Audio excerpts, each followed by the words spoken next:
So what we can see, as we have increased the length to double, so the resistance has also been doubled. That means resistance is directly proportional to the length of the conductor. In general, the resistance is proportional to the length of the conductor. So this is the same thing. As soon as we doubled the length, the resistance was also doubled, because we have to maintain potential difference V on the first conductor as well as another potential V on the second conductor. Hence total potential difference is 2V between the first end and the last end of the conductor. Now let us take the third case. What was the third case? Where slab is divided into two parts of half of the initial area, but the length is same. So what is the effect of area? So let us see the effect of area. Next, imagine dividing the slab into two by cutting the lengthwise. So the slab can be considered as a combination of two identical slabs of length L. So again, there are two identical slabs with each having cross-sectional area A by 2, half of the initial area, but length remains same. Now, for a given potential, since these two are in parallel, potential difference across both these slabs, slab 1 and slab 2, will remain same. Now potential difference will remain same, but the current will be, initially current was I, now this current would be I by 2 in each of the slab. Current would be I by 2 in each slab. Since the potential difference across the end is still V, that remains same, because these two are in parallel. These are both are at the same potential from the same bed or same source, but the current in each slab is half of that. Now in that case, resistance, what would be the resistance? Resistance would be potential difference V upon half of the current, and we know that V upon I is R, so resistance is also doubled. So when we halved the area was halved, the resistance was also doubled. So area has a inverse effect of that. When area is halved, the resistance was doubled. Now thus halving the area of cross section of a conductor doubles the resistance. In general, the resistance is inversely proportional to cross sectional area. So R is proportional to 1 by A. So when we halve this area, this R is proportional to 1 by A. When we halve this area, so this 2 goes up and the resistance become doubled. So resistance become doubled. So R is inversely proportional to area. Combining both of them, R is proportional to L by A. Hence for a conductor, R is equal to rho L by A, where rho is the resistivity of the material. It varies from material to material, but for a single material it is fixed. So now, where rho is the constant of proportionality, depends on the material of the conductor. It is called resistivity. So it is a fundamental constant of the material. And important thing is that R depends on L and A dimensions, but rho does not depend.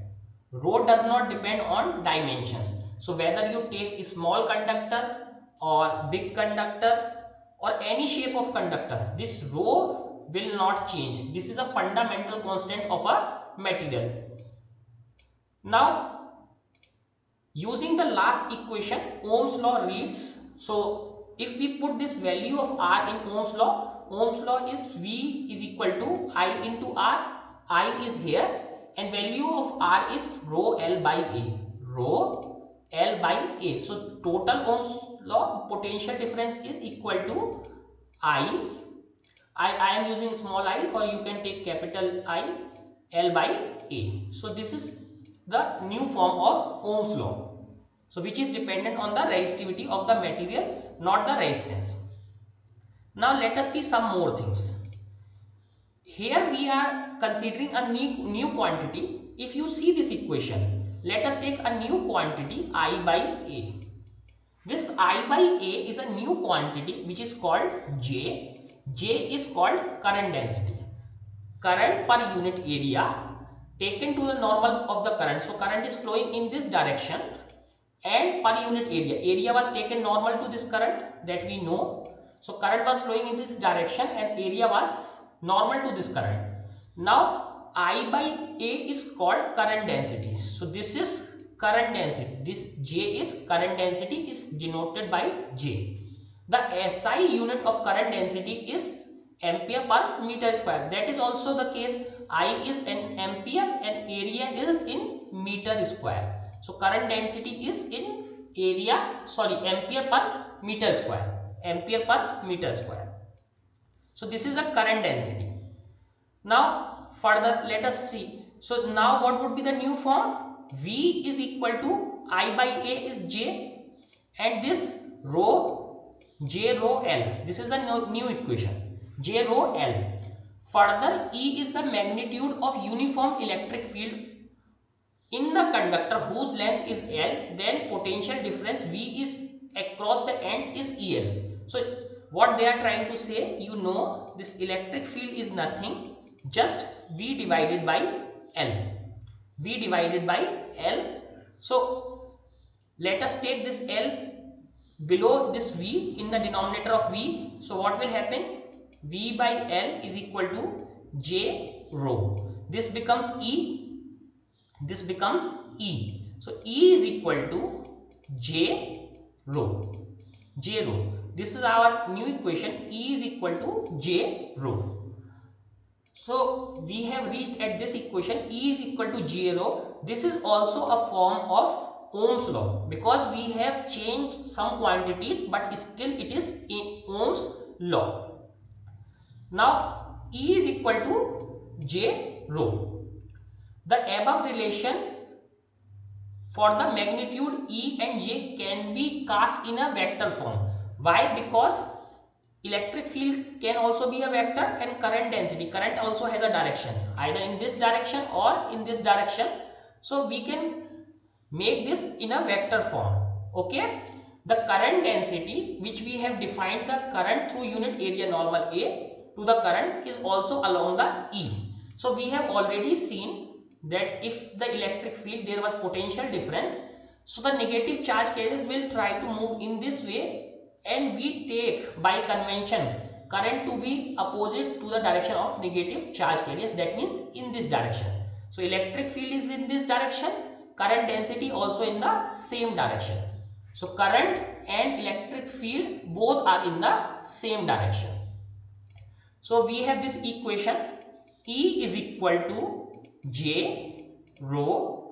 Now there would be a new equation, a new form of this. We simply take this E into 1 by rho is equal to J, and this 1 by rho, sorry, this is not vector, this one is not vector, this is a scalar quantity.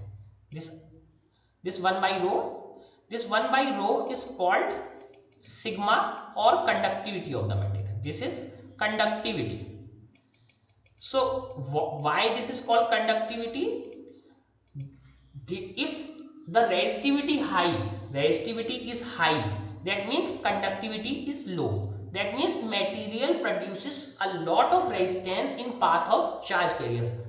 So that means the charge carriers cannot flow easily, hence conductivity is less. But when resistivity is low, that means material is highly conductive.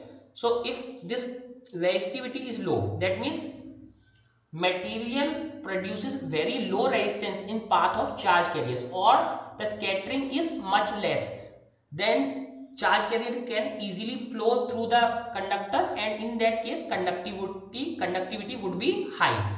So this is simple. The resistance is opposite to the conductance G, and this resistivity is opposite of the conductivity. Both these are opposite of each other. Conductivity is opposite of resistivity, and resistivity is opposite of conductivity. So we have reached at the final form of Ohm's law, which several times has come in the exam, and this is a very important question. So where sigma is equal to 1 by rho is called conductivity. This sigma is called conductivity. Ohm's law is often stated in equivalent form, equation 3.13. Many times this Ohm's law is stated in this form rather than V is proportional to IR.